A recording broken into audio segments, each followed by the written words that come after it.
County in northeastern Illinois, eastern DuPage County in northeastern Illinois, until 4 p.m. At 12:02 p.m., Doppler radar and automated rain gauges indicated thunderstorms producing rainfall rates of 1 to 2 inches per hour. Up to 2 inches of rainfall has occurred due to these storms in northwestern Cook County.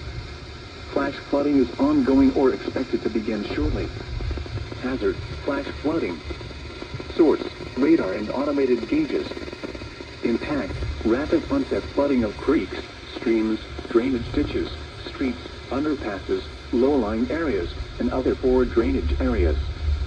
Some locations that will experience flash flooding include Chicago, Cicero, Arlington Heights, Evanston, Schaumburg, Bolingbrook, Palatine, Skokie, Des Plaines, Oak Lawn, Berwyn, Mount Prospect, Wheaton, Hoffman Estates, Oak Park, Downers Grove, Glenview, Elmhurst, Lombard, and Buffalo Grove.